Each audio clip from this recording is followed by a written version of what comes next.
Oh. Hey. Hello. Hi, guys. Good to see you. Can I just tell you what a pleasure it is to see you two again? It's been a few years. It's been a few years, my friend. Look at us. Look at us. That's how long it's been. Got the Both cord got going on. big beards here. Okay, well, from looking at the pictures, because Chris was kind of going on your profiles and showing me who you were, you know, because he said, I went to college. And you guys look exactly the same. So you well. So nice to meet you both. Yeah, so Kareem, Jim, and Wendy. Wendy Roy, now Wendy Shapiro. Yes, nice to meet you. Nice to meet you. Yeah. Hey, we're sorry about the questions. Yeah, Jim. Were you able to open it up after all or no? The link was there, but it didn't actually click the link. Oh, Okay, so sorry. We're still working out the kinks. We thought we were being very techie by getting it on our drive, saving it, and then just sending it over to you, but I don't think that worked. So there you go. Obviously. I just wanted to show them to you real quick. Great. Just because I didn't want to leave you completely hanging, but at least have you see some of the questions. So give you a little moment just to kind of think of it. But really, guys, the first big part of this thing is going to be you guys. We want to hear the story. You guys, how APU kind of brought you guys together. Yep. Kids, all that fun stuff. So we're going to take some time on that.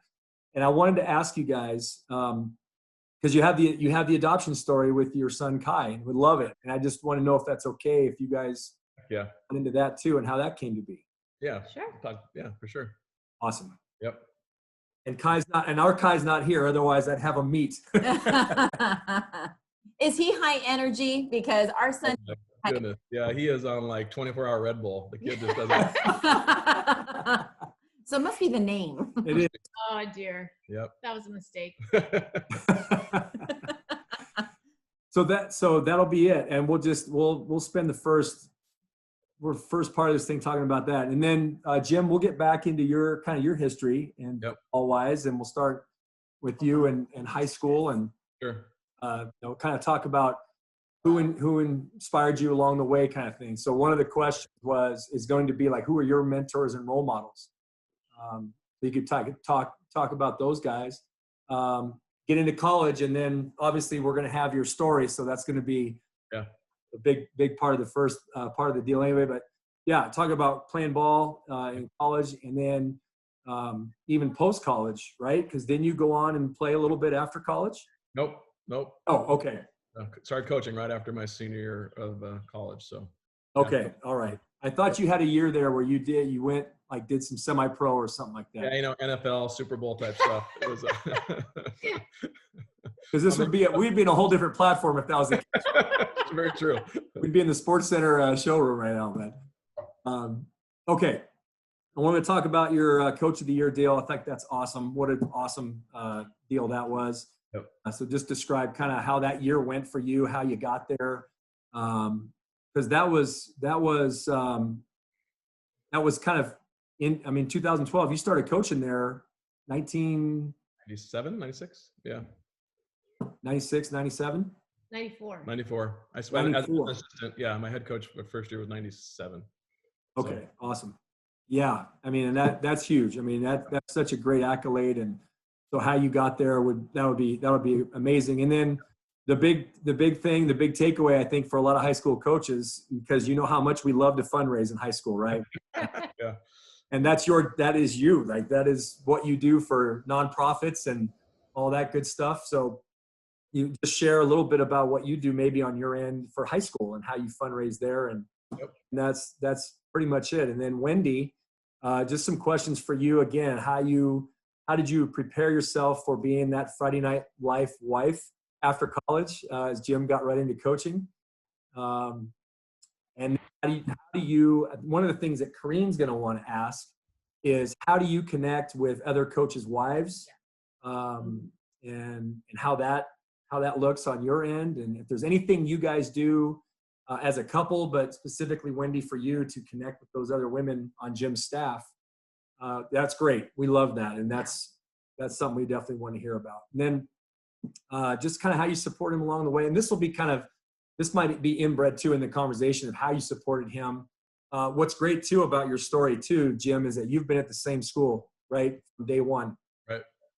how rare is that these days, right? Especially in California and SoCal and across the nation, everybody's leaving and moving and grooving. So that's pretty amazing. And so Wendy, you can even speak to that, like just the people you've met in the last all the way through, and just seeing them come and go. Because when seniors graduate, they kind of graduate, the wives and the moms go out, and you're starting over again. And Yep. so that'll be cool. The other part of it is now Jim is a successful man. He's a successful coach. But there always is some negativity around coaches sometimes when things don't go well. And I know he's had seasons that haven't gone to plan, obviously. Yep. How have you handled any kind of negativity around your husband? You know, how have you dealt with it? Either you've heard it in the stands, in the media, that kind of thing. So maybe we'll just have you speak to that just a little bit. Chris, how long You is? might have a lot to say for that. Yeah. How Yeah. long is it supposed to be? How long are the sections supposed to be? Just to give us a sense for timing.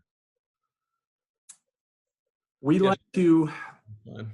like to be within like 50 to 55 minutes. Great.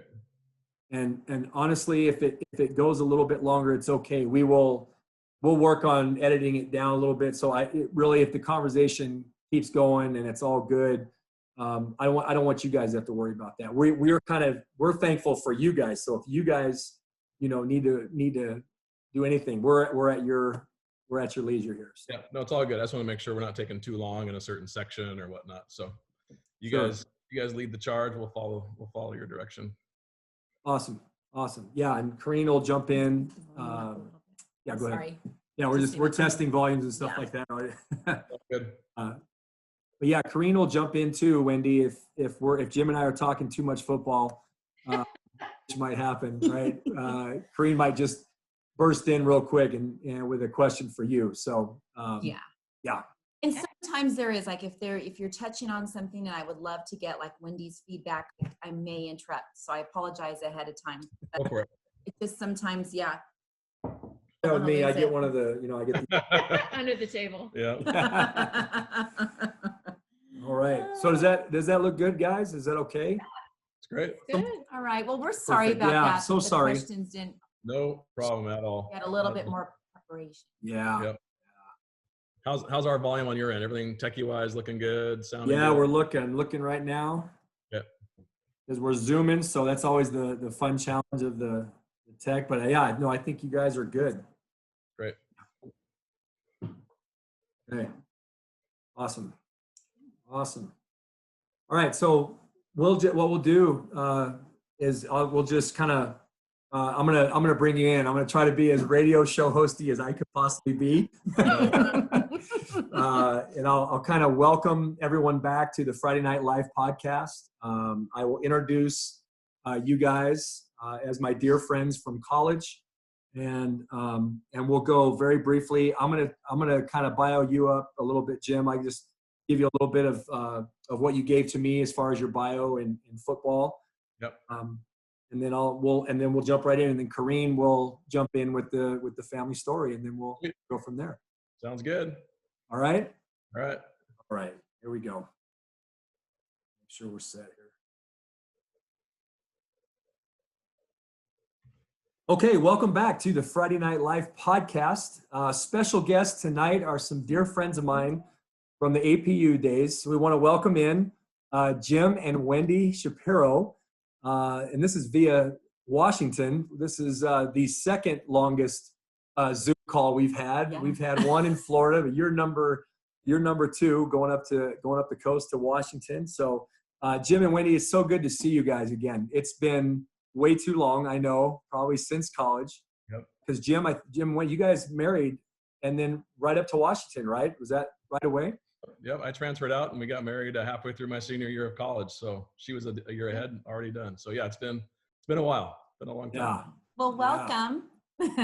Yes. Yeah.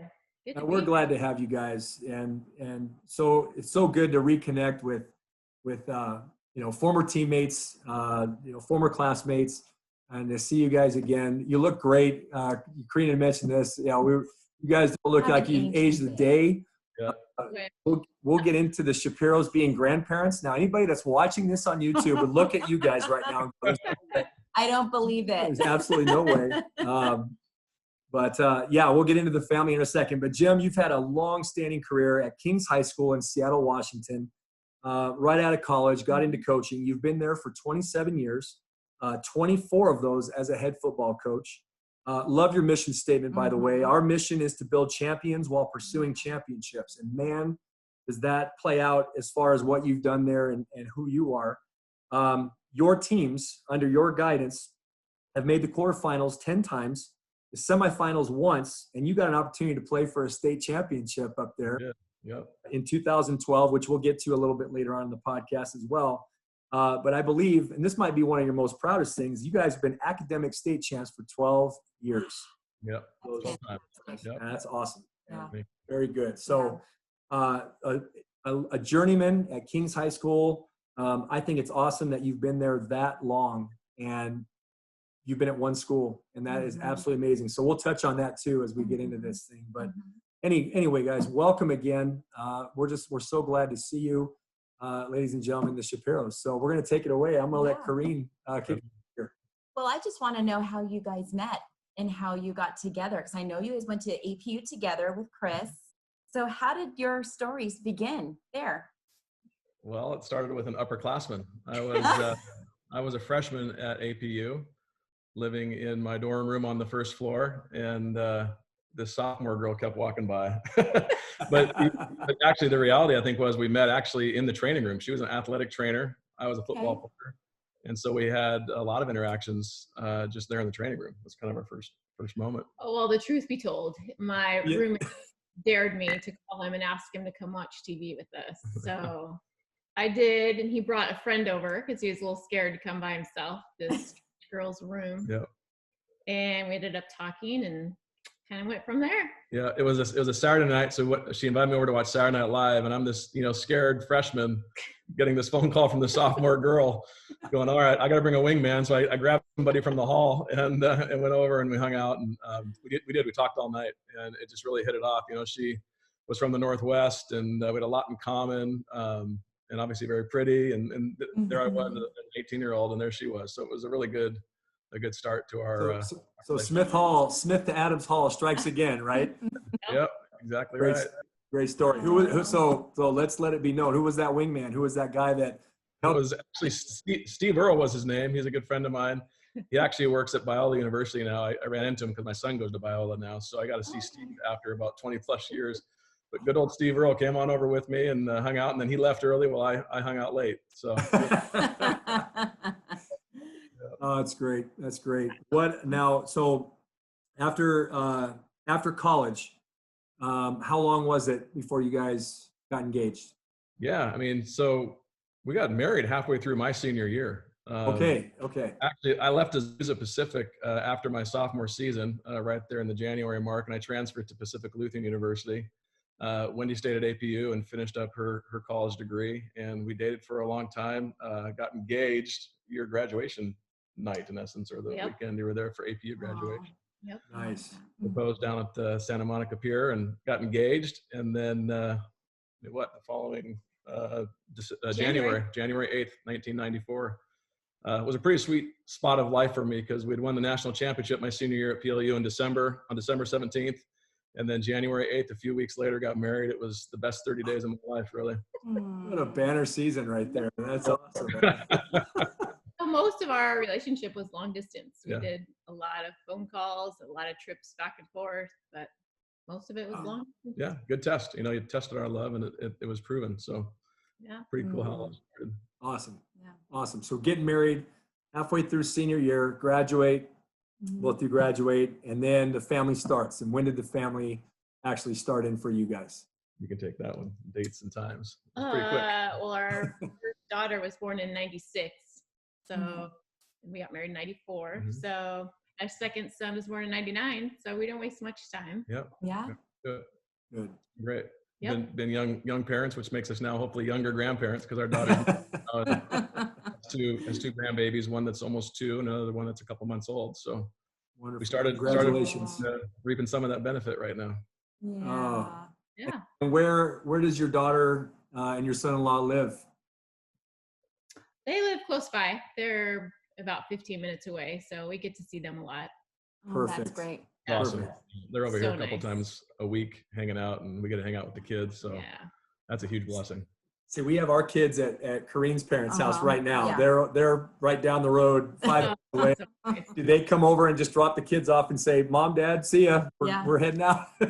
So nice. It is. We actually built this house here. My parents, when they're in town, live in part of this house that we built here with that intention. So they're in their late 70s, early 80s. But we get mom and dad in the house and grandma and grandpa in the house. So it's a nice way to live. Having family. Yeah. Family, man. That's a good special village. time. Good. Yep. Good stuff. Well, and you have a younger son, Mikayan. Am I saying that right? Yep. AKA Kai. Yes. Yeah.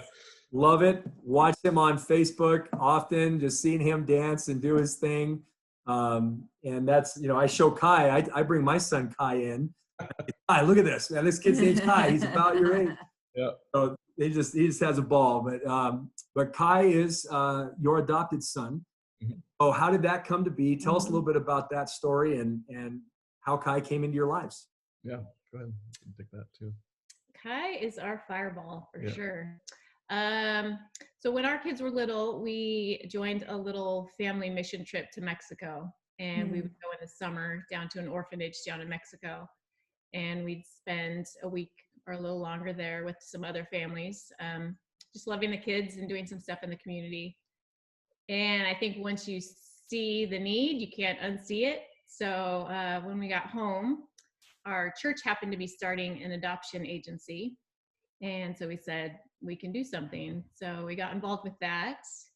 And we were planning on just adopting, but God had a different plan, which he usually does. And so he kind of took us through the foster care system. And we had 23 kids before Kai came to us. Wow. And Awesome. our intention was to adopt, but they ended up in different situations. So the 23rd time was Kai, and he came to us when he was 6 weeks old, and he stayed. So Truly God's long-awaited blessing, which is what his name means. And we were tired and worn from the foster system and just the heartache of really losing kids, month after month, year after year, and had kind of given up. But God had a different plan, and we were kind of done, really, and got the phone call with Kai, and never forget walking into his room where he was 6 weeks old, and there he was, and I'm like, man, that's my boy. So I love it. Wow. Yep, he just turned 10, and he's an awesome young man. So it's been a huge blessing of our family. What is a little bit of just background between foster and adoption? So you guys fostered, right? And that's when you have a child, you take care of that child, but the fact is you're holding them for a short time and then returning them to the parents. Is that right? That's the goal. Yeah, that's the goal. Yeah. Reunification is always the goal. Once it came to our house, we're usually on a path towards adoption, we were told, but sometimes it didn't happen that way, which is what you find with the foster care system. It's okay. So so each one of those children, those 23 children, they could have been yours. Like that was leading towards maybe adopting them and bringing them in. Yep. Many times, how is the roller coaster of emotion going through that much up and down? Like maybe it's going to happen, maybe it's not. Yeah. Well, how'd you guys handle that? It's kind of like a football game. When you're up by 21, you're like, hey, this is great. And all of a sudden you blink and you're down by 28 and you have no idea what happened. It's that emotion of all that. I think for me, one of the young little babies we brought home when he was 4 days old, and they told us this kid's not going back to his family. You get to adopt him. And we walk with the caseworkers, we walk through the process, and 7 months later, a caseworker, I'm shortening the story, but a caseworker is taking him out of our arms at our front door and taking him home. And thank goodness we've never lost a child to death. But for me, the heartache and the pain experience when you give this child back, in essence, it's heart-wrenching. And you do that multiple times. It's a pretty emotional deal for sure. Yeah. Now, so was Kai, so fast forward all the way to Kai now, was Kai on the same pattern? So you said is a foster going to be adoption, or when you saw him, you just knew we want to go? Like, I guess my question is, can you skip that foster part and go right to adoption, or do you need to have one before the other? No, it's always the process. Yeah. Okay. Yeah, it still took us a year and a half to officially adopt him. Yep. Once he was in our home.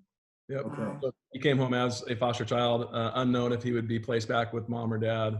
And we just walked that path and prayerfully waited. And it was a pretty amazing experience, really. With him, there was very little casework, very little court interaction, meaning it was a very kind of quiet moment for us compared to the other children. So pretty neat how it all worked out. Yeah. Absolutely. Was there ever a time during that time, though? I mean, you've done it 22, 23 times before. Was there ever a time that you both were looking at each other going, is this going to happen again to us? Did that ever come into play? Or did you feel like this Every day. was fun intervention? This Yeah. guy's going to be ours no matter what? No, you get shell shocked pretty Yeah. hard. So it's like, you're just waiting for the other shoe to drop, really. Yeah. I can imagine. It didn't. And we're 10 years later, 10 years in, we're all in. So it's pretty cool. That's awesome, guys. Yeah, it That's a great story. And I knew when you guys told me that, I guess you guys didn't tell me when I found out through Facebook and that you had a son named Kai. Boy, that was awesome. I just thought, yeah, that's wonderful. And my son is like Kareen. So brown skin, brown haired, brown eyes, Hispanic. Kareen's mom is Hispanic. Her dad's Japanese. So he is all ethnic, right? Yeah. So when he saw Kai, he goes, "Oh man, it looks like me." Yeah. Yeah. Well, Kai's as black as I am white. I mean, it's pretty cool to know that about your Kai too. Great connection. Yeah. Love it, man. Well, let's pivot a little bit, Jim. Let's go back to your journey now as a football coach. Long time at Kings, but it started somewhere. And I met you at APU, so we were already in the throes of our college career. But take us back a little bit before college, maybe, and just tell us a little bit about your football story, how you came up, I guess, playing football, and any kind of role models or mentors or anybody along the way that had a huge impact on you to not only keep you playing the game that you love, but also to start coaching it. Yeah, that's great. There's a couple storylines there. I was a soccer kid. Grew up playing soccer, played competitive select soccer, played in Europe for a summer when I was 16. Like soccer was going to be my path. And actually had a chance to go play soccer at Westmont, which would have been a rival to Azusa. But my high school, so I transferred from a public school to a private school. So I transferred into Kings High School, the very school that I'm coaching at right now, my sophomore year of high school. And I didn't play football that fall, and just got to know the school and kept playing soccer. And then my junior year, the team needed a kicker. And so I'm thinking, well, hey, I could go kick that funky size ball. And so I went out as the kicker and happened to be quick enough and athletic enough that after a few games, they put me in at receiver and defensive back and just fell in love with the game. But I'll never forget my very first football play. So we're playing Stellicum High School, which is south of Seattle. And I am a kicker. I've never really tackled anything in my life, had never done anything in my life besides, played soccer. And I kicked the ball off, and Stellicum's a bigger school, and this big 210-pound running back type kid gets the ball, and he makes it through everyone except for me. And I remember finding his hips by chance and closing my eyes and grabbing onto him, and I tackled him. So I had my very first tackle there at my welcome to high school football. So high school football really became my passion. I'd played select soccer for so long and still love the game to this day, but I was kind of burnt out, and football was this new thing for me, something that I was beginning to excel at, and just fell in love. And so when I had a chance to go to college, it was, what do you want to do? You want to play, college football. So that was my younger years. I didn't have a lot of it. I did play a little bit of junior high football at a smaller junior high, but it was really the high school experience that really kind of got me going into the game. My mentor really didn't happen until college, and he's a life changer. So as you know, Chris, I went to Azusa, and really the reason why I went to Azusa was not only to meet good people like you, but also to find my bride. And for me, this is not a knock on APU. I love the school, and not a knock on APU football, but for me, just the style and the brand of motivation and kind of coaching that was going on there from some of the coaches, not all, was really negative and for me, and didn't build me up in the way that I was wired, the way I was made, which is one of those lessons I've learned as a coach. Every kid's different, right? You can yell at one kid and pat another kid on the back and hug another kid, and they're all going to be motivated differently.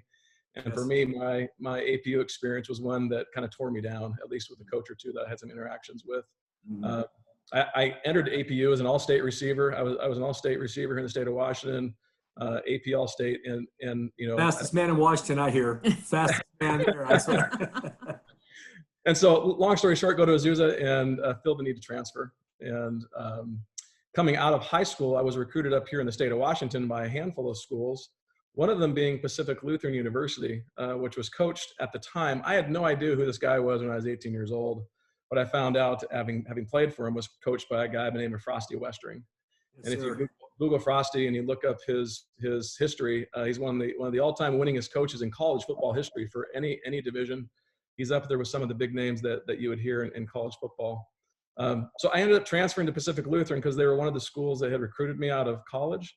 They were one of these places that I knew a couple of players that were playing there, and ended up going to PLU. And that PLU story is a long one, but I'll just tell you the short version is I learned that there's a difference between motivation through fear and motivation through love.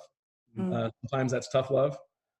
There's a way to build players up and still get a lot out of them in a game that's hit or get hit. And Frosty was he was a sports psychologist. The guy knew how to get so much out of his players, and he used love as the motivator.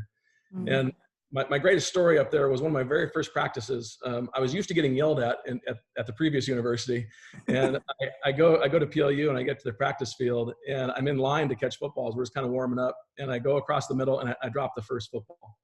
And I'm thinking, oh man, someone's going to yell at me. Someone's going to start screaming at me. And all I hear from across the field was Shapiro.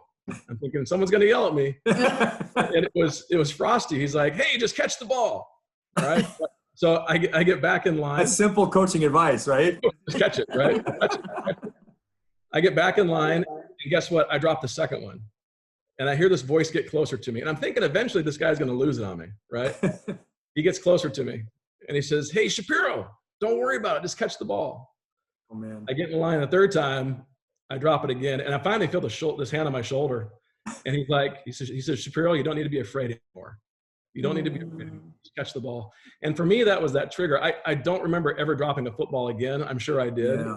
But I was coached in love. And so Frosty's my greatest mentor from a football perspective, from a life perspective.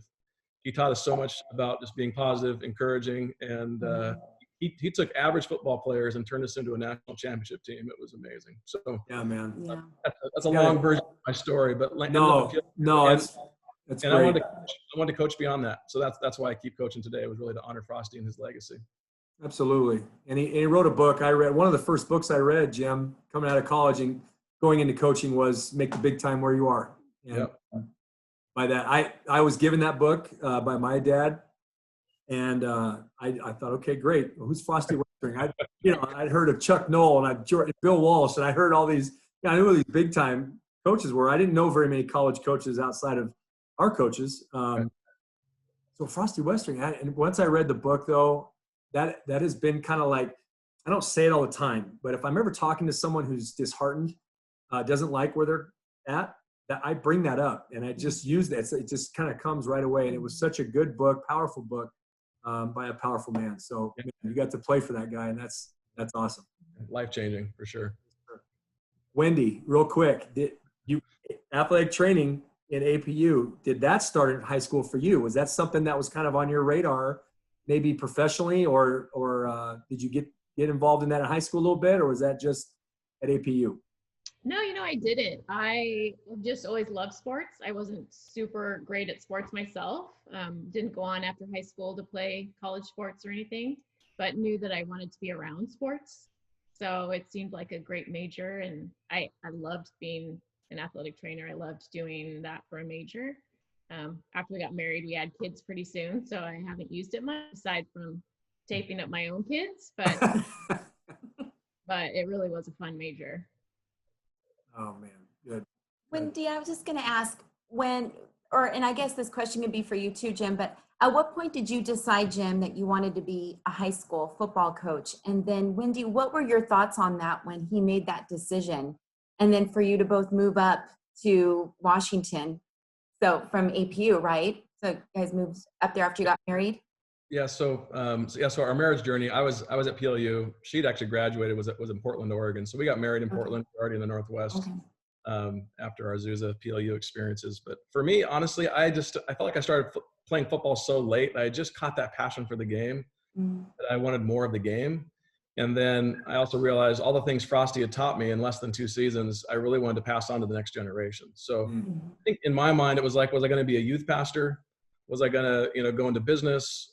Could I go into coaching? And just coaching just seemed like the perfect platform for really kind of teaching and training up the next generation on the things that I'd learned. And these are life principles. These are life-changing principles. And if I thought if I could impact 50 to 60 young men every season, why not do it in a game that I'm just relatively new to and loving? So it was a perfect match, and went to my alma mater, and I volunteered. They're not paying me a buck, and the coach there knew me and said, "Sure, come on board." So it was, I don't know if we even really, I'm sure we talked about it, but she was so supportive. I don't know what your memory is. Yeah, I mean, I was 22. So, I mean, if you would have told me that he was going to be doing it for the next 30 years, we probably would have had a more serious conversation about it. We didn't know what we were doing. We plenty of time on our hands, and I loved sports. So I said, you bet, let's do that. Yeah, pretty simple conversation at that time. Who knew? It always is. And then we look back and go, we should have had, as wives, we should have asked the tough question. Yeah. Like, what do you mean you're going to be looking at film on a Sunday afternoon? What do you mean our date nights are going to be at basketball games and scouting other teams? Got it. Yeah, the dates we went on early before kids was the snack bar at the high school I was scouting at. Thursday night, I was a big spender. A Coke and a bag of peanut M&Ms, I think, was the biggest. Time. It is. That's what we call big time where you are right there. Yeah. That's the life, man. That's the life. Right.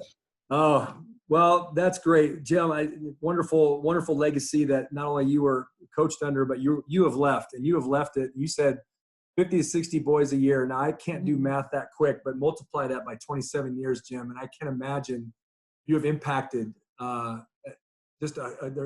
should say this. There's a huge weight behind you of a legacy that you've left. And so I'm sure that there are boys out there right now growing up, or maybe already grown, that are looking back going, Coach Shapiro, saying the same things about you that I'm sure that you're saying about Frosty. I can see that. You had a pretty good run there in 2012. Take us up to that. You've been at the same school again for 27 years, 24 as head coach. 2012, you are the Washington State Coach of the Year. Take us through the season a little bit. Yeah, I think it's more the years before that, and then I'll share that year as well. I mean, it was a roller coaster ride to get there. And I could tell story after story, but I think a couple of just football-related stories for coaches listening was how to change that culture. We always hear about how the weight room matters and how you got to get the kids lifting. And I heard that for a decade plus, and I tried and I tried and I tried. And for us, it took just a couple kids who really understood hard work and what the weight room meant. A couple kids for me by the name of Thomas Vincent would be a quarterback of mine who just ate the weight room. Curtis Clausen, an amazing athlete who just ate. So it just took like 4 or 5 kids in our program who actually applied what I was trying to say for almost a decade. And we started winning 2007, 2008, 2009. We played in multiple quarterfinal games, but we couldn't get that quarterfinal monkey off our back. It was just a really hard monkey to get off our back, really. So I think changing the culture in the weight room and the older kids kind of teaching the younger kids was a big part of it. But that 2012, season was really amazing. There's a lot of things that went into that. But what happened in that early part of the season, very long story short, was we're a mid-school classification, and there's a larger school up north called Linden High School. And Linden, if you know football in the state of Washington, is a dominant powerhouse. Mm-hmm. Both of us had scheduled games with some Canadian teams for week 1. And the Monday, keep in mind we play games on Friday, Monday, both teams canceled on us. Just by chance, they didn't have enough players. And so Linden. Both Canadian schools. Both had canceled on us. Oh, interesting. So by Tuesday morning, our ADs are calling around the state going, who's got games open? And it was Linden High School and Kings. And Linden hadn't lost a game in a couple seasons, and we're okay. We're coming up. But I got this quarterback by the name of Billy Green who ends up going to BYU. We got some good young talent on the team. We're kind of this hidden up and coming group coming up. Long story short, we play a shootout match. So we we schedule a game on Wednesday morning saying we're going to play these guys. There's no scout film exchange except for what we had from the previous year. We play them on a Friday night at our stadium, and we go into a shootout, and we beat those boys 42-39. Wow. It was just an amazing game. So that game, really, because we won that, set the tone for me being state coach of the year, because you knock off Linden High School in week 1 in that scenario, and that team of mine just did a great job. So those guys on the map. Put Kings on the map. So that was the year I won the this awesome award of being state coach of the year. And then a couple years later, actually, I think I told you incorrectly, Chris, a couple years later, we played for the state championship. I think it was 2014, 15. Oh, okay. Yeah. 14, okay. So yeah, coach of the year was the earlier year, and then the state run was a whole nother story. I could tell you if you care to hear it, but it was a pretty amazing run as well. Yeah, no, let's go into that. But first, before I get to that, Miss Wendy, so what was your feelings? Your husband gets this. My head gets bigger and bigger. this award, this comes to your husband. How did you respond? How did you react? What did that feel like? I mean, it was great, but yeah, he doesn't make a big deal out of things like that. So it was fun. But you know, it's never been the goal or that important. So it was just another plaque to put on the wall, and it was very honoring to him and very cool to see his work get recognized. For sure. That's fantastic. Yeah. After being there 20 years already, I mean, close to 20 already, you know. Definitely well earned for sure. Yeah. All that hard work paid off, Jim. That's awesome, man. Jim, really quick. I just want to ask Jim, can you just brag on your wife just a little bit with those years leading up to 2012 and even going into 2014? I just would love to hear if you could just touch on maybe just a couple of things that you feel that what Wendy did to kind of encourage you, just to make you who the coach you are, because we always know that, you know, as the wives, it's a partnership, and we as wives have to encourage our husbands. And so I'd just love to hear from you on how how she encouraged you through those times. We need a whole other podcast because it's I love it. Well, 2.0. I think the beauty of that 2012 season, right? We beat Linden High School 42-39, and how that season ended is probably one of Wendy's highlight moments, because I was an absolute mess. We go and play in a quarterfinal game. I mean, keep in mind, I have a quarterback that's going to go to BYU. I have an offensive lineman that had 12 Division I offers, most of them from the Pac-12, who ended up playing at Yale. Like, we're a mid-sized school, and we are loaded, right? Yes. Loaded. I mean, the most talent I probably have ever had, and amazing young men. And we end up losing in the quarterfinals to a team that was loaded with mostly sophomores, kind of a podunk school. Like, who are these guys? And we walk in there thinking we're going to be this thing, and we lose. And I lost. I wouldn't say the kids lost. I lost. And I was an emotional mess for weeks. I mean, I came home, I was sobbing like a baby because I let these kids down. And to have a wife who, you know, didn't say much probably in the moment, but was just there, patted the back, encouraged, and just kind of kept filling my cup. You know, it's going to be okay. When you go through trauma, right? Even though it's football, it's not war, but it's trauma, and you're so emotionally messed up because you work your tail off so hard with these kids, and to have just a steady rock who's consistent. She wasn't emotional about it. She was gentle. She prayed with me. She encouraged me. And I think that's just been Wendy I've had 0-10 seasons. I've had 10-0 seasons. I've had seasons where I'm all jazzed and let's go do this, and seasons where I'm tired and beat up and want to quit. And she's just been a steady rock, I think, emotionally and relationally. So, and then I think the other piece is just, you know, we talk about being a servant warrior, someone who's going to serve others with just like a warrior mindset. What can I do to serve others? What can I do to help others? That's her. She hosts dinner here every Sunday night and spends her entire day going to Costco, making a meal so she can feed 25 of the varsity players and 10 coaches every Sunday night during the season. Wow, that's fantastic. I'm not talking flipping hot dogs. I'm talking this is full-on spread, full-on handmade desserts. And she shows her love and encouragement to the kids by opening up her home and doing what she does best. And that's just being a great hostess and mom to all these kids. So those are two, I think, really examples of her steadfast commitment to me as a coach, but also to the kids in the program. Yeah. That's great. That's awesome, Wendy. There's no trophy or plaque for that. This is the thing, you know. And what Jim just said is so important in that, is that our wives don't get that recognition for what they do behind the scenes, just holding down the fort. And then to go above and beyond, Wendy, and do that for Jim, for his coaches, for the team. So that was going to lead into this next question, which is perfect. Besides that routine and that tradition at King's High School, how else have you been able to connect with the community? And what's that been like over the last 27 years? Yeah, you can want to kick it. There's a lot of things that happen, I think, in the community development. I'll kick it off. You can think through a few more of what you do, hun. But I think for me, it is all about community. You know, both of our kids have grown up at King's from pre-K through graduation. Kai's there now in 3rd grade. We see it as a family, right? You see, get to know people. So for me, it's just how can I teach and show what I know? So hosting youth football camps on campus. You know, our school is a non-denominational Christian school, so maybe I go speak at a chapel. I get a chance to go and speak in the classrooms about leadership and opportunity. I'm not a certified teacher, but I taught a leadership class there for 6 years.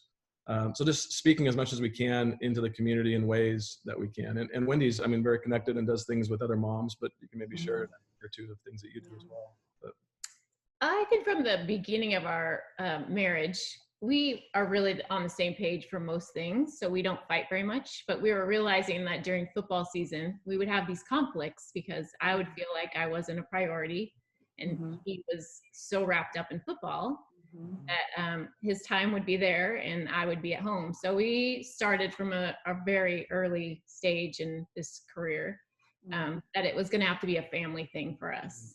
So that's why we started doing the dinners. I would get to the end of the season and he'd be talking about boys. I had no idea what they looked like because I only saw them with their helmets on. I knew their numbers.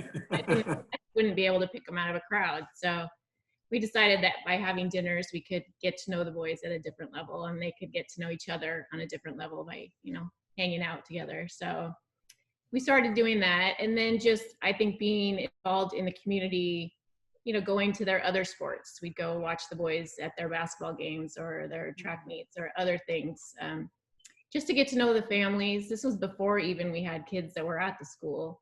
And then, once you have kids there, it's a lot easier to get to know the families in the community as well. So I think just being a presence mostly for us, is, just so people know who we are and we know who they are. It's just familiar, I think, has really helped us feel more connected during the football season. And like, this is something that we're doing as a family. Like, our kids have grown up on the football field from, we didn't miss games. We hauled the babies in their, strollers and in their their little front packs. And it was just what we did as a family. So.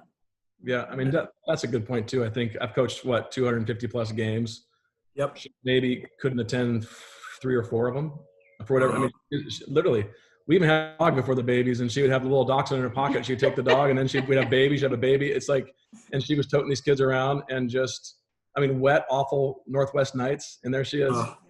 And having to put up with all the crap in the stands, right? All the calls, and all the dads saying, "Why'd he call this? Why'd he call that?" She wants to punch him in the face, all that kind of good stuff. Wendy, where do you typically sit? Do you sit, do they have a special place for you? Jim, have you set up a place, or do you just sit in the stands and take it?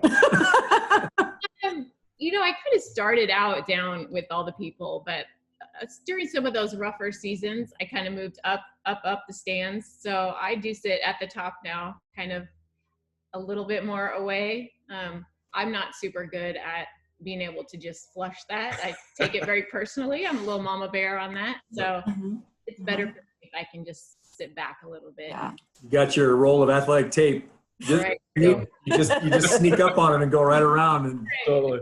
Yeah, I think 20 plus years of going to football games, I don't think it gets easier to hear those negative comments, does it, huh? But yeah, just kind of learn to remove yourself, and just at the end of the day, it's like, okay, just, they're kids. They just love them. And I think, being a parent, you kind of see the other side of it too. Once I have kids that play myself, I understand those feelings. Like, we're all parents and we're all passionate about our kids. So I understand a little bit of that, but there's a fine balance. Yep, there is. Chris, I'll just share it from a football perspective. I've had a simple rule from day one with parents. I will talk to you before the season, and I'll talk to you after the season about your son and or play calls, but don't come talking to me during the season about your son or my play calls. And I think it's really protected me and buffered me from a lot of issues. So I think that's helped. She's heard most of it in the stands, but I don't hear a peep in my program about how good or bad things are with my play calling. That's good. I like that. Yeah, I love it. Love it. Do you have the double heads, or are you a single guy? I'm a double. Yeah. I'm an introverted double. I just want to be in my own little bubble. That's right. I absolutely. That's for that. I just want to hear my coaches. I don't want to hear anybody else, and we'll get to that. Yeah. But well, you and have you had the experience now? 27 years in, are you coaching your players' kids? Have you seen a generation now come through and then have their kids come through? Not yet. I'm coaching my friends' kids. So I've coached a dozen of my classmates or kids, people I went to high school with. One of our good defensive tackles a couple years ago, his dad was my quarterback. Wow. So not quite to that next gen, but I got guys that are 40 now almost that played for me. So it's coming, But a lot of family friends, a lot of classmates, kids. That's kind of where we're at right now. That generation. Awesome. What are some things, Jim? This is one for the coaches too. One for all of us high school coaches who know they have to fundraise for their programs. You do this for a living. This is your business, and we'll make sure we put a link to your company attached to this podcast. But what would you say, and how would you share that with coaches who are asking, how do I spearhead fundraising, or how do I get kids and parents excited about doing something that I really don't want to do, coach, and then how do I get them fired up? So what are some tips or things you can share with us? Well, I do run a fundraising company, but I'm also kind of business minded. And so probably about 10 years ago, I got some crazy ideas around just revenue. So I don't know what other coaches can do in their region, but I don't love having my kids stand on the corner selling cookie dough or standing at the local, Safeway or Kroger's trying to sell a card. I get we have to do that sometimes, and there's nothing wrong with that. But I kind of leaned into more of the revenue side of the model. So let me explain how we fund our work really at Kings. One thing I do is I got really tired of the team camp model, where our kids would pay $400 a head or $300 a head to go to the University of Washington or go to Eastern Washington, go to the team camp, and they're paying so much money, but not getting maybe all the football that we wanted. So about almost 10 years ago, I said, why don't we host our own team camp? We'll make it a day camp. Think of it like a scrimmage series. I'll bring as many teams as I can have come in, and I'll charge them hardly anything. So I charge $250 for teams of all classifications to come to we're lucky to have our own stadium. Mm-hmm. And so we make a few bucks off that, but then I charge my kids, because we're gonna go bowling that night or go swimming that night, or they're actually having a team camp experience at Kings. I charge my kids $150, right? And if they can't afford it and whatnot, we need to help with some revenue there. But I make money in essence off the money that they're already gonna pay for team camp. I charge them hardly anything compared to what it was. We get 15 to 20 schools into scrimmage for 3 days. We get amazing football. We make enough revenue from the kids and from the teams. That's like a nice generator for us. So it's anywhere from $7,000 to $10,000 just in that one moment. And I sell to the parents, listen, I'm saving you almost $250, $300. So that's one thing we do. Wonderful. And then we also host a retreat in the fall. It's our breakaway retreat. We go away for a couple days, and parents volunteer and parents provide food, and we do all the typical retreat bonding things. But there again, I kind of sell and tell to the community, hey, I'm going to charge you $100, which would normally cost you maybe $300 or $400 or $500. So it's more of like a revenue charge model that gets us in there. But even that, there's kids that can't afford it. Obviously, there's issues around finances. We want to be sensitive to families. And so there are a handful of ways that the kids can generate money for the program. Through our Booster Club, there's a lot of good things. They can volunteer and do some things through Booster.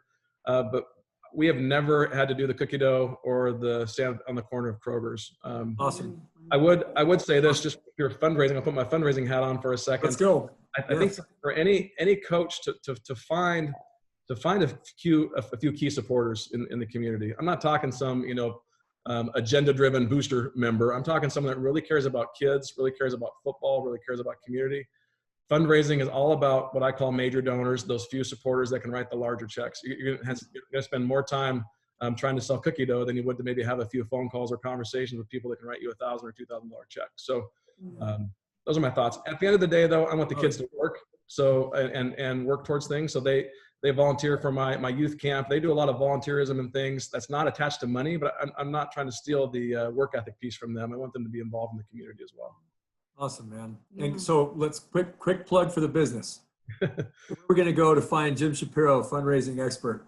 Yep, I'm co-founder of the Better Fundraising company. So you can go to betterfundraising.com.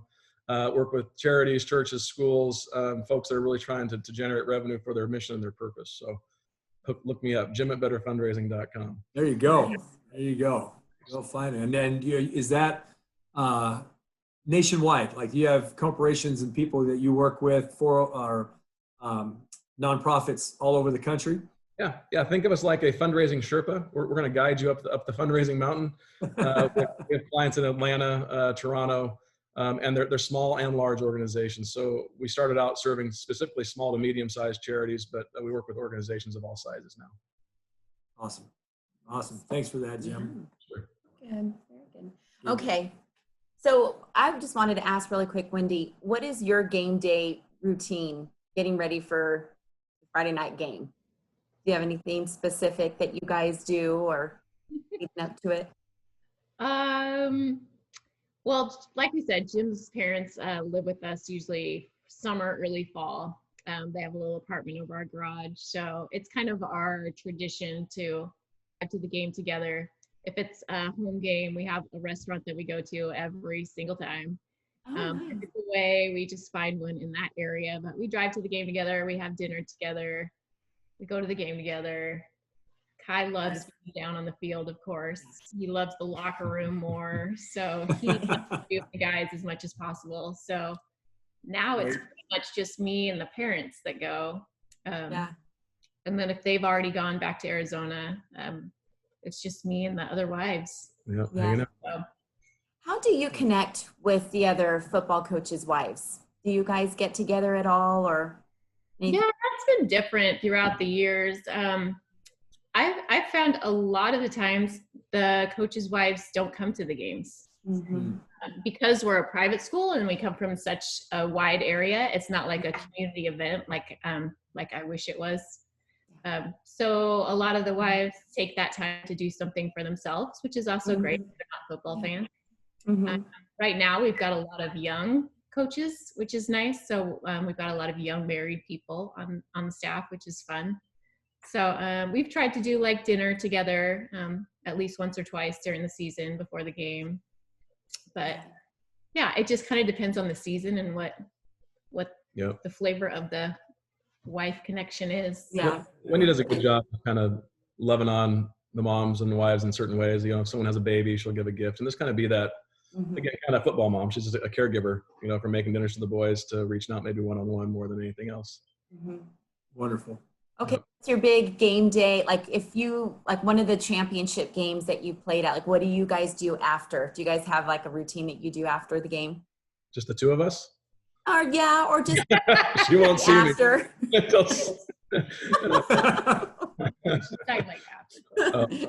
Yeah. So we do, our program does what we call an afterglow. It was something that Frosty taught me. I think it came out of FCA. FCA has afterglows, at least back in the 90s. Yeah. And so to me, it's a great time because win, lose, or draw, we're going to meet in our home stands. We're going to give out Gatorades and cookies and just have a time of what we call giving out roses. They're just positive words of encouragement. We do a lot of cheering and chanting that I've taught the kids. And it's, I found when we lose, it's an awesome way to kind of heal the wound quickly. And literally by the time the kids get out of the stands and the families get out of the stands, they've almost forgot that they lost a game, meaning just emotionally. And when we win, it's hooting and hollering, and we'll stay up there for a long time, sometimes maybe too long on a cold night. But it's a chance for teammates to call out other teammates, for parents to call out other parents. We can give attaways to the moon, to the ice cream, to the whatever else. It's all positive things that we're giving attaways to and encouraging words to. So I think That's a great idea. When did you start that, Jim? I started from day one because it's what we did at PSU. Frosty taught that to us. We'd have an afterglow no matter where we were, traveling or at home. It's an awesome time to be in community and an awesome time to call out the wonderful things that we experienced as a program that evening. Again, win, lose, or draw. So that's a cornerstone piece for us. That's great. That's huge. What are some of the most memorable ones that maybe you, thinking back over the years, what were some of the the great roses that some either parents or players threw out there after a game. Let me flip that. Let me tell you my greatest regret. Okay, first is a state championship game where we lost the game. I wasn't in my moment. We should have had an afterglow. We should have gathered. And what I did was I was emotional. I pulled the seniors in the locker room, and I had my own selfish time really, when we really should have had a nice afterglow, because what an amazing season that was. And we never really got to experience that one last time with those kids. So that was a regret. You know, the afterglow roses, man, it's you almost have to be there. But there's been some just great moments. I think celebrating birthdays to. I got this one crazy dad that can yell touchdown Kings Knights as loud as you can hear it across the stadium, and he's yelling that. So it's hard to maybe pull out. Maybe you have one that you can think of, but it's just more of the moment in the scenario. Can you think of a fun one or a? And You have one, Wendy? very random. Like we had a game a couple of years ago where a deer ran across the field in the middle of the game. So I mean, he gets an attaway, of course. I mean, just random stuff like that. They're teenage boys, so it's just funny to hear what they come up with. Yep. I think it's cool. We obviously pray after the game. Always invite the other team over. Yep. There's definitely been some controversy in the last year or two about if that's going to be allowed with schools, not allowed with schools. So just some of those moments where, where one or two kids will come over from the other team. I think those are really memorable standout moments. Yep. We actually had a wedding at halftime too once. One of my coaches got married at halftime. Oh my gosh. No way. A guy that had been coaching with me for a couple decades got married for the first time. And we as coaches, right before pregame, got in our suits. So we coached the first half in our suits. We had a 20-minute halftime. It was kind of like a little homecoming. He got in the car, and there she was. They had the preacher was there, and they got married at halftime. It's like, oh wow! Had a reception after the game. Could you ask for anything better? So that's awesome. Just taking the game beyond the field. I mean, why not? Yeah. Life's too short.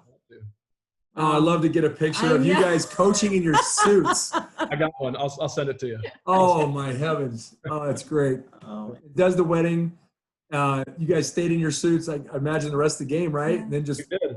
And Chris, I'll tell you, the greatest motivator was that pregame speech where I told those kids, I said, we need to bury this team by halftime so you all can stay up here and watch the game. I think we were up by 50 by halftime because the kids Wow. So, oh my good. Did all the kids stay out? Did they all stay out? Everyone stayed. There was no halftime speech or halftime adjustments needed because we were winning. You're killing them. So it was a beautiful night. Yeah. Oh, it's amazing. Oh, what a memory for those kids. I can't imagine. I saw my coach get married at halftime. I was fortunate to have a young lady kicking for me a few years ago that ended up being the homecoming queen. Wonderful. Wow. That was kind of cool. So she gets all dolled up before the game with her makeup and her nails and everything. She plays the game. She goes in halftime. She gets dolled up. She gets the dress on, comes back out. I thought that was cool. Yep. That's amazing. Here is just that's awesome. That is absolutely amazing. I can't imagine those kids are telling that story for the rest of their lives. That is wonderful. Oh my goodness. Oh, well, what other things like in the off season? Let's go into the off season now. You guys, I know it's 24/7 and we grind as much as we do, but there is downtime in Washington. I'm assuming, right? Do they have a dead period? Yep, we do. Yeah, I think it's less than California. Yeah, our dead period is from the state championship game in December until, in essence, June 1st. We really can't have any contact. So I know you guys can have a little bit of contact prior to that, but it's quiet time from a whistle in my mouth, but it's go time when it comes to the weight room. Okay. So we have a full-time weight coach, strength coach who has the kids there. We've got off-season accountability when it comes to their grades. We have actually this cool little program that allows us to kind of track, are they drinking enough water? Are they getting enough sleep? Where their grades are? Did they do an athletic workout that day? So it's a daily accountability system that allows them to kind of enter in their information. Wonderful. And we want kids to be multiple sport athletes. I love kids playing basketball. I love kids doing track and playing soccer. And we support that. So it's a balance, but we want them definitely to get bigger, faster, stronger in the weight room and compete on the court or on the field or on the pitch. So when is it that you and Wendy and the kiddos get a chance to get away and just take the whistle, hang it up, put the coaching hat off, and just get some time and get away? When does that usually happen for you guys? We gotta get that on the calendar right now. We're gonna make that happen. Yeah, this is the day. No, Jim tries to work from home and do a little bit less on Mondays, so that we can have a little bit of time. Since we do the Sunday film dinner thing, Sundays are pretty much taken up. So, so we try to do a little bit of together time on Mondays, so that we have a little bit of time without kids and just the two of us. So Yeah, we call it date day, and not everyone has a flexible schedule, but we'll go take a walk. We'll kind of tone it down a little bit on Mondays, just so we can kind of reconnect. Maybe go out to dinner if we can, but or go to the grocery store. I mean, it's mostly just time together. Just be together. Yes. It's barely a date, but I've learned to love Costco. I get to push the cart and follow her around. That's a good date. Either that or Target. If we go, if we're able to sneak out, we'll go and we're like, oh, we've got an hour and a half left. Let's go run to Target really quick. And he's like, yeah. I think, Chris, too, just the off season itself, I've really learned over my years, I've gotten wiser, I think, just to delegate. I don't need to be in the weight room 6 days a week. I got coaches that can run it. So I've done, I think, a pretty darn good job delegating those responsibilities, and it's worked out well. So our off season really does. We get to travel if we need to go on vacation, go on spring break, whatever it might be. So I think it's really that kind of January to May-ish timeframe is our time we get to kind of just be more of a family and maybe have longer weekends and those types of things. So there is a downtime the way that we've structured it. I've really tried to be intentional. There's going to be football, and there's going to be downtime. Even during the season, I make sure, this is kind of counter to a lot of coaches, we don't do any football on Saturday as a program. Okay. We're doing huddle and we're breaking the film, but we don't gather. We don't get the kids together because I feel like we all need a Sabbath. And Sunday's not going to happen outside of maybe going to church, but Saturday can be our time where we can kind of let our hair down and relax and not put as much into it. I see so many young coaches in particular that spend 7, 10, 15 hours on a Saturday breaking down a film, 16 ways till next Tuesday. And it's like, for what? It's not worth it. There's a diminishing return there in a lot of ways. So you got to find that balance as a coach with your spouse, with your own family, with your community. Life's too short to try and squeak out that next inch. It's going to be, And Jim's been very good about not doing the college football scene. Saturdays is pretty quiet. I know he'd love to just lay on the couch and watch 22 football games, but he's been very good about letting Saturday be, aside from a Husky game here and there. That we watch together. He doesn't do the college football scene, which is nice. So we do get a one-day reprieve of no football. Which is super helpful, especially with kids of our own who do sports on Saturdays. It's nice to have him to ourselves that day. Be present. Awesome. Well, you just answered one of our questions about you guys. Yeah. I was going to say Cougars or Huskies, but been answered. No. Ask her where she's at. Oh, do we have a divide? Do we have a split home here? Oh yeah. It's pretty much anybody but the Huskies for me. Excellent. Yeah. I mean, once a Cougar, always a Cougar, right? Right. What were you sad when Coach Leach left? Was that a sad day? Did anybody break down and cry or anything like that? I'll miss the outtakes for sure. She's actually a Duck. She grew up in Oregon, so anything Oregon is where she's at. Okay. My dad's a Husky, so I mean she's been known to torture little Huskies around the house and rub at my dad's face when the Huskies were down for a good 8 or 9 years. So it's a healthy rivalry. Yeah. Love it. Love it. And that's going to lead us into our last little. We're going to get to know Shapiro's a little bit. Ask you a few questions just about you guys now, and Kareen's going to take it away as we wrap this up, guys. So. Okay, so we're Huskies and I love that. I wish we could have saved that, but that's a good way to kick off this segment. So go ahead, babe. Okay, so get to know the Shapiros just a little bit. If we were to just hop in your car right now, what kind of music would be playing on the radio? Country. Yeah, we're country fans. Country music. Yeah, we're country. Love it. Artists. Who's your favorite artist? Oh man. Oh geez, that's tough. Yep. Too many.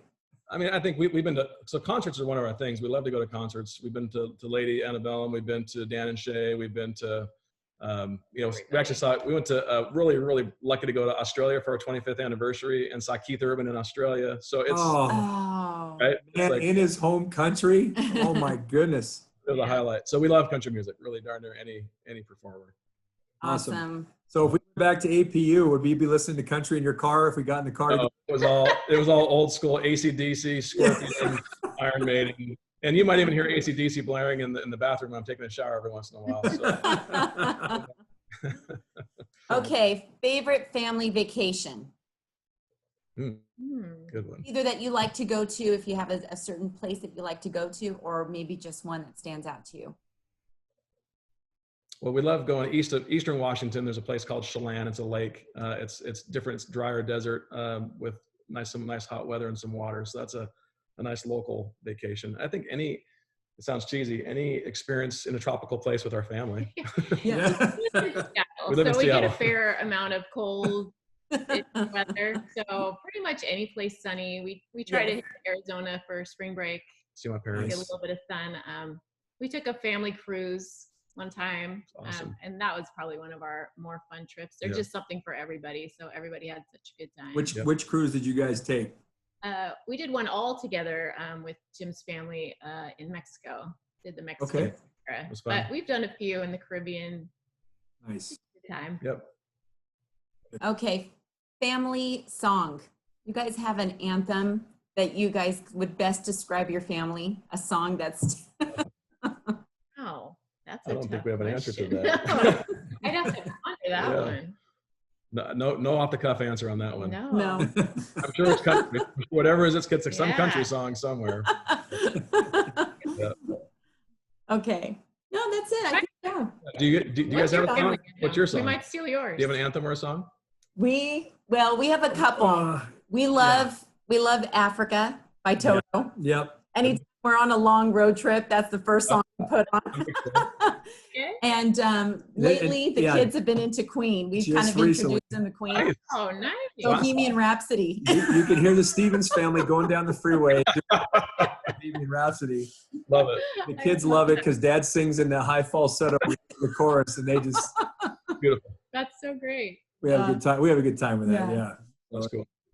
Oh, yeah. Anyway, guys, oh my gosh, this is so great. Yeah. It was so great to see you guys again, and thank you so much for spending the time, and great to connect, talk a little football, a little life with you guys, and nothing but the best. And we have to do this sooner than 25 years now. We have to make it put on the calendar.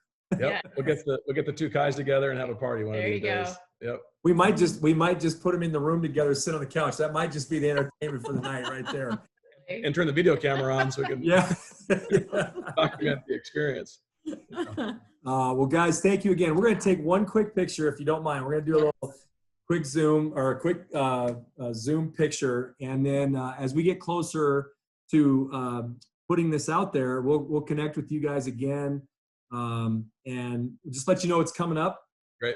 This picture it'll kind of help promote and get us Yeah, going. so send us some family pictures whenever, because we'll use those and put them on our blog, on our Thank you. website, and then Good on IG, Facebook. And Jim, I know you're on Facebook, but Wendy, are you on Facebook too? Yep. Yeah. So okay, so then are you following? Okay. Yes. I'll friend request you, so that way. Cool. Yeah. Great. Let's change the, Go ahead. Go ahead. sorry, really quick. Go ahead. And Sorry. we don't know what we're doing with this. Hire a millennial to help us because we don't know what we're doing. Okay, I've so how been do I having more change- practice with Zoom meetings lately. Yeah. Yeah. but, How do I change? Go to speaker view. Just ask your kids. I'm sure they know. Yeah. Oh, gosh, I know it's laughable. It really is, because I'm like, I don't know how to take a screenshot. All right. Let me see. Let me get this situated. Okay. All right. Here we go, guys. We're in there with you. All right. 1, 2, 3. Awesome. Sweet. Awesome. Well, Jim and Wendy, thank you so much again. We appreciate you guys, and all the best. You bet, You buddy. bet. This You has guys been too. a huge No blessing. problem. Thank you. Thank you. But we will definitely be in touch. We'll let you know when this is coming. Jim, I might just give you a quick call, but yeah, we'll get some pictures going, and we'll promote the business. And but just have a great rest of the summer, guys. Yeah. How do we find your last episodes? We're launching next Thursday, so we're a week away. We're going to launch. There'll be 4 episodes in the launch, and then we will upload certain episodes that we've already recorded as we go. So if I had to guess, let's see, for you guys would be close to July, maybe like July 4th week, like that first week of July, maybe the second week at the very latest. But we'll double check it and make sure we let you guys know. But on our website, we've already filmed a few little, like, we call them counter talks, that we've just talked about certain things. And then we just interviewed a gal that I went to high school with. Her dad was the head football coach there at the school that we went to. Yeah. So she was a cheerleader. And so it was just really fun to kind of connect with her and she had lost her mom junior year. So it was just fun to kind of interview her thoughts on that. And then just how, just being we're calling them the kids of fall. So Yeah. instead of boys of fall, the kids of fall. And Cool. just growing up in a, coach's home, and my dad or my brother played for him. So it was just so it was fun just to kind of connect with her. So we have that we have it on our YouTube as well. So yeah. Are you on Instagram as well? Yeah. Okay. Oh, then I'll have to find you. Yeah. Yes. We're the Friday Night Live. Yeah. The Friday Night Live. Yeah. Twitter, We're on Instagram, IG, Facebook. and then I'll follow you, and then you could see all our videos and everything that we have on there. Okay. Love it. Jim, you have to put me in touch with your coach that got married at halftime. I think I just need to interview him, man. You do. 10-minute blurb on how to take us to that is such an amazing story. Yeah. And by the way, I was thinking of another coach you might want to interview sometime, Judd Benedict. He's in Idaho, coaches the 6-week program there, a guy from PLU who's just a stud, and so is his wife. They're amazing people. So Awesome. Oh, what's the name? Jim? Judd? Judd and Elisa Benedict. Okay. And I can connect you, but Yes, send him. he's Send us one the of the best. He's one of the best coaches in Idaho, and he's just an amazing man and got a great story and very, very similar in nature. So Oh, that would be great, Jim. Yeah. I appreciate that. Yeah. Yeah. Because after we launch, we're going to have, like, you guys, Coach Rivas out at Southeastern University, and one more, I think. And then after that, we're just going to be building an audience. We're going to try to find coaches. So I really do appreciate, Judd and Alicia. Anybody else that you think that?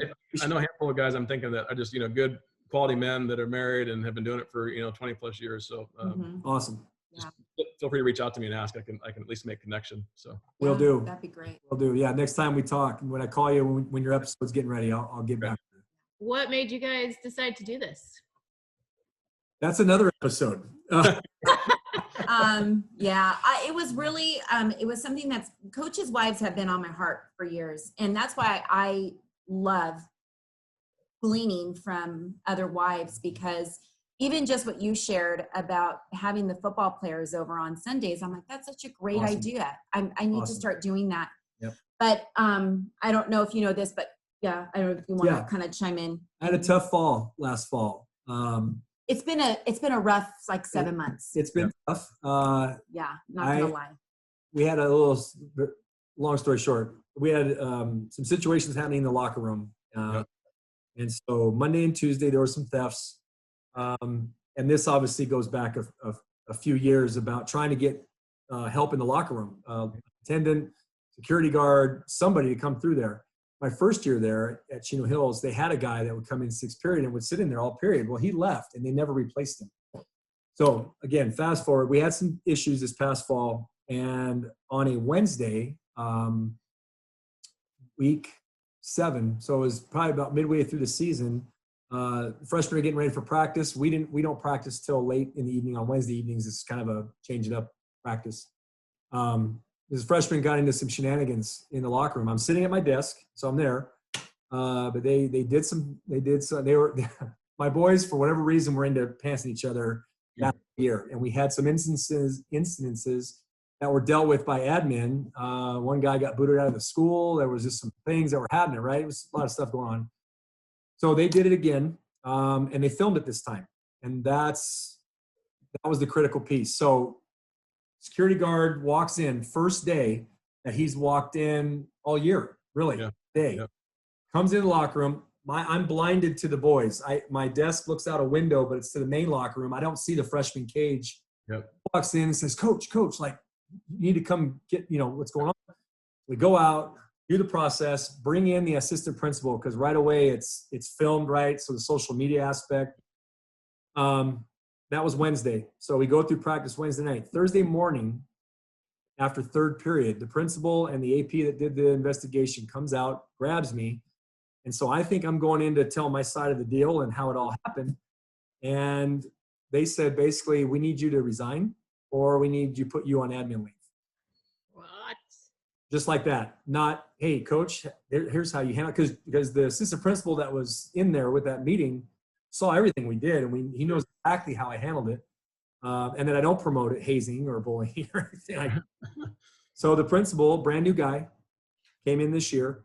That was my options, and it was literally I got 20 minutes to make a phone call to her, and sign the document because I certainly didn't want to go on admin leave. No. And what was their claim? Why? What was their claiming? Supervision. It was lack of supervision, and there was in the previous year that with one of my boys. It was more of a choking. It was a hands-on thing that happened in the locker room after a playoff practice. Sure. Some seniors got all crazy on these underclassmen that we had pulled up for the playoffs. Yep. And they were making them do push-ups and stuff. And then, one of them went to do this to the kid. And so I got for that. So that was kind of like second straw. You had a note in your file, coach. Yep. We talked to you about putting in a plan in place. You didn't do that. This happened now. And, a list of other things that they drummed up and said, we just feel like it's best right now that you resign. And if you don't, if you leave this room, we're going to put you on admin leave. So it was really, dude. Hey, what do I do? Anyway, that happened in the middle of the season. And now fast forward to. Well, at the beginning of the season, you got to tell him you lost your. Oh, I lost my O-line coach, massive heart attack. Man. Thursday before game one. Yeah. Thursday before week one. So I mean, that was tragic. I've never gone through anything like that before. And so that was a miserable week. We lost to our crosstown rival by a point or 2 points. So, another jab. But that had nothing to do with me. It was just, it happened to me, and so I had to deal with that. And that was hard. That was a very difficult week. He had coached at that crosstown rival. His sons played for them. It was a huge game. So we had this emotional coin toss, right? You can imagine the family was out, the sons are out wearing their Letterman's jacket, the balloons. We had both teams do a thing. It was very emotional. And it took some time getting over that. So then when this happened, that was week one. This happened week 6, or week 7 actually. And so I'm no longer in charge. I took the resignation because I wanted to be around the boys. I did not want to be put on admin leave. Yep. They put me at home and said, you have no contact with anybody. And I knew that was not anything I was ready to do. So this is my 4th year at Chino Hills. These were my guys, right? These seniors were my freshmen coming in with me. And I couldn't do that to them. As much as I wanted to, and as much as I wanted to say, you're going to have to fire me. This is ridiculous. Yep. Yep. Didn't want to do that because I knew what I'd be missing. So went through the rest of the season. Being in the stands. I was in the end zone stands with Kareem and it was horrible. And it was hard, man. It was not easy. So anyway, all that, and then fast forward into the off season. So I went and applied at a few high schools. I was getting ready to make a move, and there was one in particular that I felt was my job. I felt like, I think you remember Coach Tommy Mitchell from the days, right? Yep. He's the principal at this school, and so I'm thinking, it's a lock, right? Right. Played with Dan. I mean, we have this connection. This is going to be easy. 10 minutes away from school. Anyway, I didn't get it. And that was it. It's like, that was Lord saying to me, Chris, I don't need you to be a head coach right now. I need you to take a break, and I need you to focus on your wife and your passion project. And so we started talking about COVID hit. Yeah. You got plenty of time. I mean, all of us we've just been, it's been crazy. So that's kind of the Lord's guidance. I mean, this was totally God's hand, and you can just see it from the time that I resigned to everything that happened in between till now. Yep. It just made sense for her and I to take what she had in her heart and my experience on the field and just her desire to meet, gals like you, Wendy, and other coaches' wives, and just put it all together and then take those stories and put them out to the world. Yeah. Encourage coaches and encourage wives and just be a different kind of light in a different community. So love it. Great story. Yeah. that's our story. Yeah. That's where we are. Hard story, but it's beautiful, It was hard to be thrust in the way it was. But yeah, I mean, we come out on the other end, getting a chance to catch up with you and talk with you guys. So it's a blessing. It's been a blessing. And I think for me, it's been a little bit therapeutic too, because I mean, Chino Hills was kind of going to be the place for us. We were my best friend and her This was my husband. King's High School, Jim. I was Yeah. here for 25 years. The Yeah. kids were going to come The through. kids were going to come through. All There's of that. Yeah. our community is Chino Hills, and we go to church in Chino Hills. So a lot of those kids and those parents, you know, either had kids that graduated from there or were going there or going to go there. My best friend and her husband, they were supposed to feed into Ayala, but they transferred their son to Chino Hills because they wanted him to play for Chris. And yeah, he's going to be a junior now, and we're heartbroken just as much as we were. But you know, it's just, you know, God had other plans, and I think for me, this is just a little bit therapeutic. I just, you know, just being able to hear from other people and hear their stories and the redemption stories that come from, you know, certain heartaches and certain trials, and then just the successes and, you know, having a great 2012 season, like you said, and going into 2014. It's just, I love hearing those stories, and I know Chris does too, and we glean from that. And so I think that's kind of why we're doing this, really. Yeah. So we're like, okay, Lord, you know, just kind of throwing the fleece out there. We're we get one download, we'll be grateful. Yeah.